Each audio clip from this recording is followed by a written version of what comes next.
Nigel Farage has been forced to ban Christmas in a part of Kent in order to support and defend uncontrolled immigration. Look, this video is not a criticism of Farage. It's not a criticism of Farage'S Parish Council or indeed a criticism of Kent County Council. This is a video about the way the deep state is going to work against us as we take back control of this country. Many of you first saw the way that the country would work against democracy when you voted to leave the European Union. And we saw the way that the people's vote, or as I prefer to call it, the establishment vote, attempted to overturn that decision. This thing about Christmas lights, which you may have read elsewhere, may have seen elsewhere, is a far bigger issue than the rest of the press understand. And I'm going to give it to you straight because I used to work in local government and know a little bit about this. Hello everyone, this is Andre Walker. Thanks so much for watching this video. Please do subscribe, but more importantly, hit the bell notification icon. It's the best way to absolutely guarantee you get all my videos as soon as they are released. So a recap for those of you that don't know. Effectively what has happened is we have started to take back control in government. And that means that bits of local government, which are now much more patriotic than they were before, bits of regional government and national governments that are more patriotic than they were before. But of course, there is still a deep state that works against us. Ooh, deep state in local government? Yeah, there is. Look, it's not the World Economic Forum, it's not Davos, it's not the dizzy heights of power or prestige. The local government fat cats don't fly around in private jets like the World Economic Forum fat cats do, but they exist nonetheless, and they will work solidly against you. And the whole issue of flags has been really, really significant. So I think there was one council where they were charged £500 per flag to put them up. There were other councils that were told that the flying of flags by ordinary members of the public was a health and safety issue. And of course, we saw, I think it was in Warwickshire, where the leader was told that it was against protocol for him to decide which flags were being flown. It should instead fall to the chief executive, or as I prefer to call them, borough clerk, which is in fact their correct name. I hate this name, chief executive. So flags have been a huge and seminal issue, haven't they? Even though, in a sense, it almost reminds me of, do you know the film Kingdom of Heaven, where Balian of Ibelin says to Salah ad-Din, what is Jerusalem worth? And he goes, nothing and everything. These flags, in a sense, are worth nothing, and in another sense, they're worth everything. The reason is because we know that the deep state don't want us to fly it. They know they don't want us to be patriotic. They know they want to be thanked for the fact that London is now 37% British, and the vast majority of people who get social housing in our major cities were not born in the United Kingdom. They want us to thank that. They want us to say that it's absolutely marvellous. And that's why flags are so important. It's like Northern Ireland saying these streets are our streets. This is Britain. It's not Eritrea, it's not Somalia, it's not the Congo, it's the United Kingdom. And similarly, we would support the right of the people of the Congo to celebrate their culture and live their lives and fly their flag in their own country. And so, what is the latest stupidity that's important? So what you have to understand is, these people are going to find any excuse they can in order to prevent us doing what we want to do. And in the case of the Kent County Council Christmas ban, they have said to each of their parish councils, this won't have been agreed by the Reform leadership, by the way, they won't know about it, but it'll be done in their name. You have to take down all the flags because it's a health and safety issue when we attempt to put up the Christmas lights. What a load of garbage. Let me tell you something. Having a rag, if you want to call it a rag, or sorry, piece of cloth, I don't mean to be disparaging, attached to an electric light does not cause any danger whatsoever. But they're using the excuse of health and safety.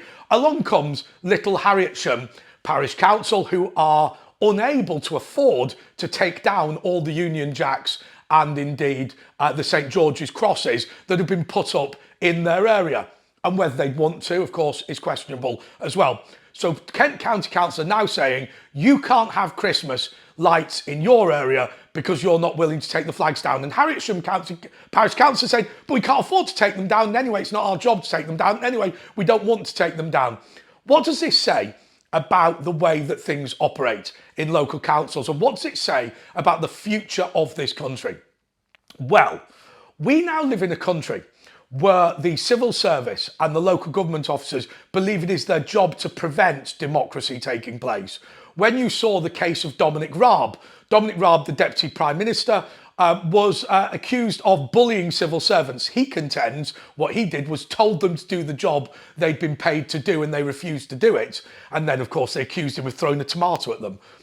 Odd thing to do in Whitehall, but okay, even if it was true, these are lazy people who are working against the will of the people. And so, of course, what's happened in Kent County Council is the council officers know that reform have won. They know that British people want a patriotic situation. They want to defend their culture, their history and their heritage, but there's got to be ways of stopping it. And things like health and safety are ways of stopping it. Remember what the European Union always used to complain about Britain, the gold plating, as they called it, of legislation. Let me tell you something. The European Union did not ban pounds and ounces. They didn't ban inches and feet. What happened was they said that there should be standardisation right across Europe and that everything that's quoted in pounds and ounces should also be quoted in kilograms and grams. It was our own civil servants that eradicated the imperial system, and they did it because they wanted to integrate us into Europe and force us through. Exactly the same as the way now that they want to abolish Christmas and they want instead to move in Eid, Diwali and all of these ceremonies, not Hanukkah. They're not keen on that. And we need to start saying, look, we're sick of all of this insurance reasons. We're sick of all of this health and safety reasons. We're sick of all of these excuses. I attempted to set up a town council in Windsor and I wanted to bring back a guild of freemen, bring back the traditions of Britain.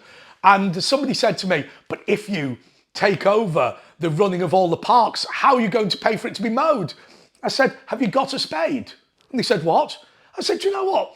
I don't understand why we have to bring in Serco to mow the lawns of our local playing field. What you do is you just buy a lawnmower and give a local kid a £5 to do it. You can't do that. What about the insurance?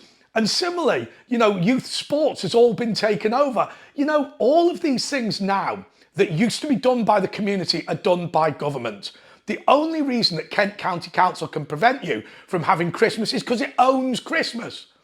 Do you know, I wrote during the gay marriage debate to my local MP, and I said that I wanted to abolish heterosexual marriage. And I got a standard letter back saying, we are as concerned about you as gay marriage. Blah, blah, blah. No, I'd said I wanted to abolish heterosexual marriage.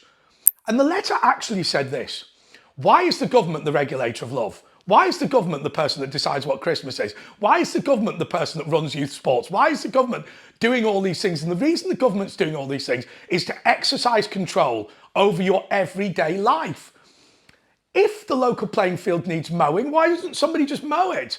When I walk out, I used to live in between. I used to live on the road that leads from Windsor to Slough. And kids used to come along and drop kebab wrappers on the early hours of Sunday morning. Do you know what I used to do? I didn't phone the council. I used to pick them up and put them in the bin.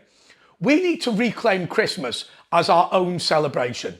Street parties that took place at the end of the Second World War now don't take place because you need a road closure order and you need a public liability insurance. What happened at the end of the Second World War was they just made a load of sarnies, which was quite difficult for them given rationing, but they did it nonetheless. My point is this: when the next government comes in, and whether it's Ben Habib, whether it's Rupert Lowe, whether it's Nick Tanconi, or more likely whether it's Nigel Farage, the first thing we have to say is this: government needs to get out of our lives.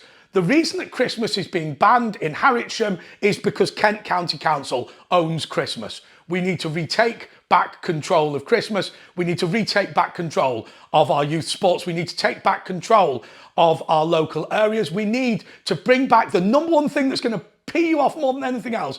What about the yellow grit bins? What was that system? Before the European Union changed the rules, what every council used to do was have yellow grit bins out on every street, and they used to have a designated person to distribute it.